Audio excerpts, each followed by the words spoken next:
everyone, it's Sai. Welcome back to my channel. For today's video, mag-a-unbox po tayo ng mga school supplies para sa tindahan. Ito mga school supplies na ito guys, mga orders po ito sa akin sa darating na pasukan. So silipin po natin kung ano-ano po yung mga school supplies na orders po sa akin ngayong pasukan. So dapat August 24 po ang pasukan pero na-move po siya ng October 5. Pero may orders na po sa akin ng mga school supply. So tara, silipin natin guys!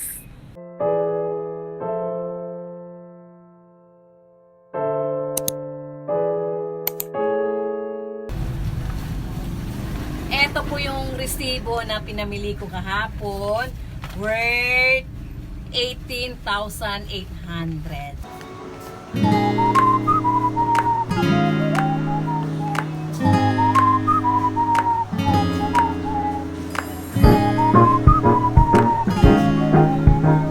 So, ito po yun, 3 box at saka ilan ito? 25 reams po na coupon banalo. So, yan po yung worth na 18,800. So, tingnan po natin kung ano ang laman ng 3 karton na ito, guys. Ito po yung unang karton. Puro order po ito sa akin.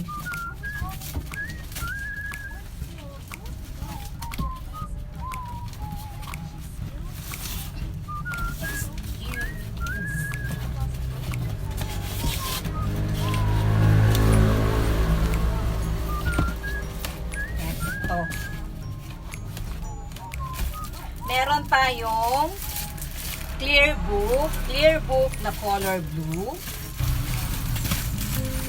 Ito, clear book na color green, long.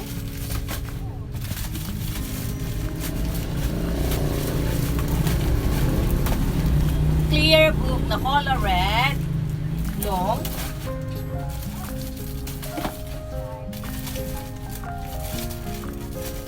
Color red.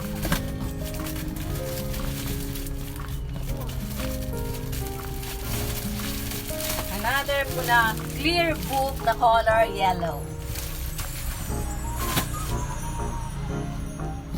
Tapos meron po tayong plastic envelope. Itong plastic envelope po nasa, ilan ba ang dami niya? 258 pieces yung plastic envelope po. Ito, 258 pieces. Lalagyan ito ng mga modules order.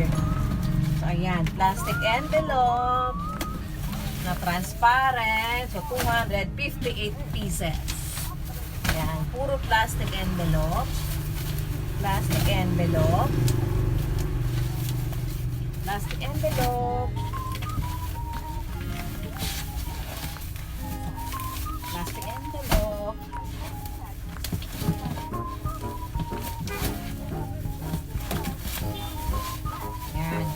Plastic envelope. Tapos, meron tayo dito notebook. Notebook na color brown. Ang notebook natin na color brown is 17 pieces. Color brown po ito. 17 pieces na color brown. Yan. Okay, yan po ang laman ng unang karton.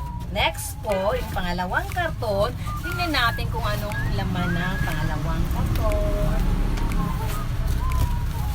So, eto po yung pangalawang karton. Muna lang tayo. Kasi wala nang space. Napuno na ang tindahan natin. Sa pangalawang karton, meron tayo dito construction paper. So, ilan ang construction paper? Ang construction paper ay nasa 28 pieces. Puro order po ito. 28 pieces na construction paper na long. Opo. So, 28 pieces po ito. Long. Construction paper. Then, meron tayo ditong art paper. ito. Art paper. Ang aking art paper ay nasa art paper. 6 lang po ang art paper. Next is the drawing book. Ang drawing book po, drawing book ito. Marami akong drawing book. Ayan, drawing book. Sorted yung mga design.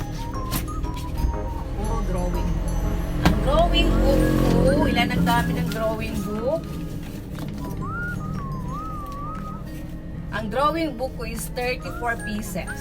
Puro drawing book. Then, meron tayo dito ang writing notebook. Yan. Writing notebook.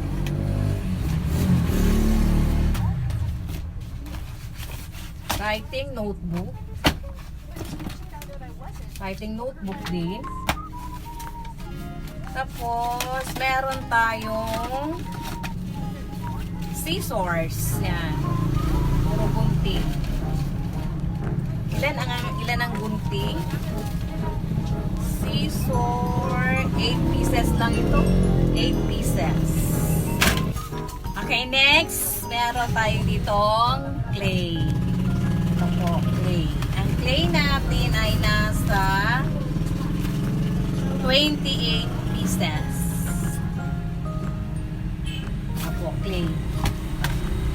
Clay.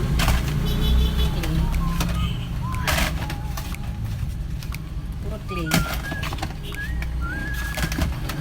Ginagamit ito ng mga kinder. Clay.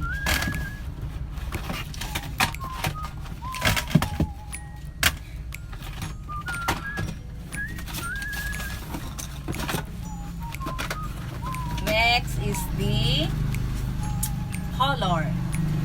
Crayola po yung brand na color. So, single po ito. 8 colors. Puro color. Color na 8 singles. Yan. Color. 8 singles.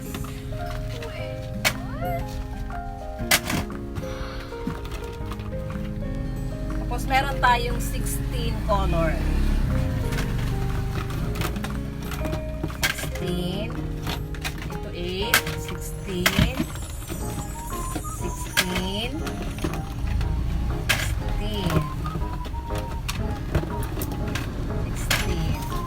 tapos meron tayong glue. Ito. So, glue po ito. Kasi bawat bata may glue. Yung kit nila may glue na. So, glue. Ang glue po natin, glue. Ang glue po natin ay nasa 34 pieces lang. Ayan, glue din ito.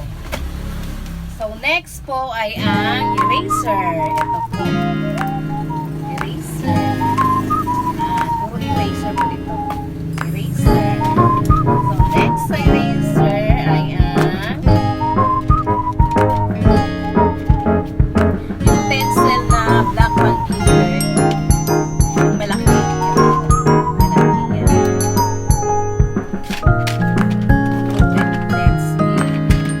Pencil ito na malaki. Kasi pag maliit, mahirapan sila maghawak pag kinder. So pag malaki, kaya-kaya na nila yan. Another po ay ang Mongool 2. Ito po Mongool 2 para sa grade 1 namin. Grade 1 mataas. Hanggang grade 6 pwede po ito mag-mongo po. Yan po. Tapos, meron po dito sharpener. Yan. Dalawa. May maliit at saka malaking pencil po ang kasya sa kanya. So, sharpener. Ito, sharpener din.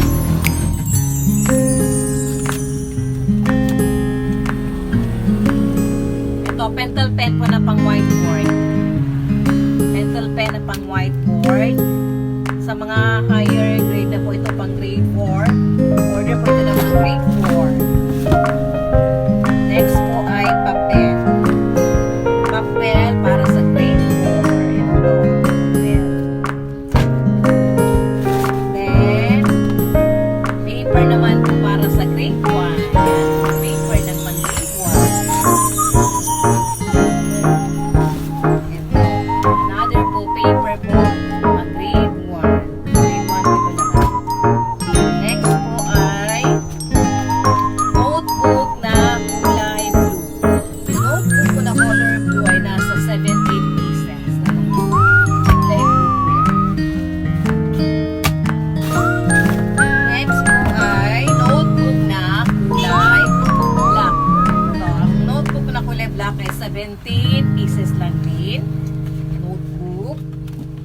kulay black po na notebook. So, nasa 17 pieces po siya. So, i-unbox naman natin yung pangatlong karton, guys. Tingnan natin kung ano ang laman.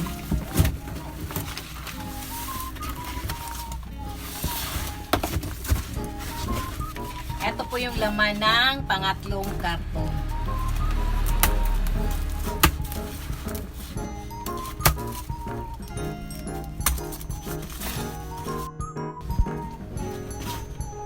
Ito po ang laman ng pangatlong karton, guys. Ang pangatlong karton, notebook.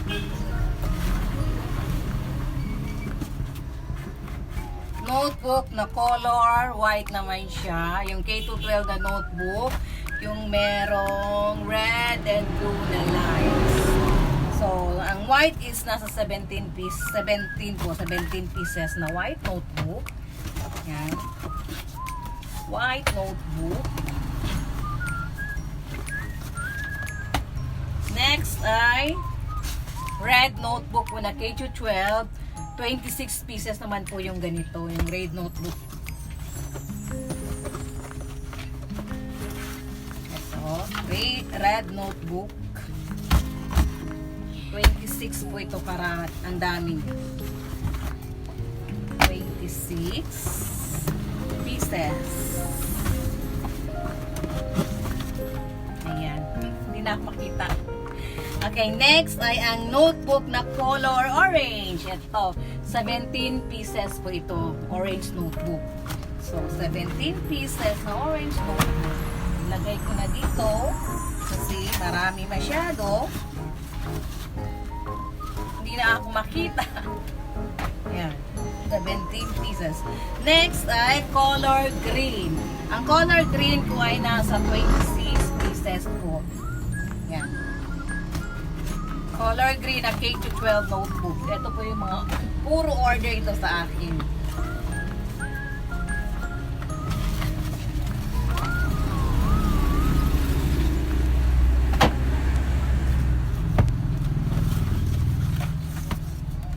Yan. Another na red. So, next ay ang notebook na color pink. Itong color pink ko ay nasa 17 pieces din po. Puro pink ito na 17 pieces. Dito ko na lang ilagay.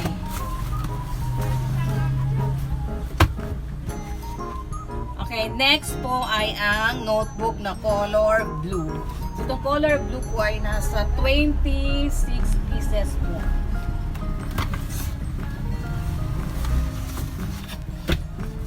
Color blue po.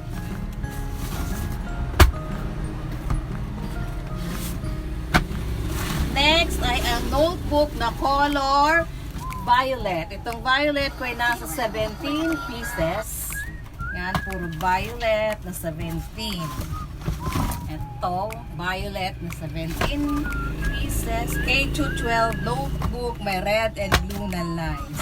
Next ay ang notebook na color yellow. Ang color yellow ko ay nasa 26 pieces lang din. K-12 notebook na may red and blue lines. Ito, puro yellow notebook.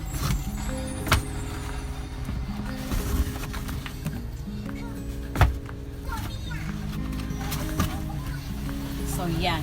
Yan po ang laman ng pangatlong box.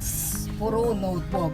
Then, yung 5 box dito, guys, puro coupon band po yan siya na long.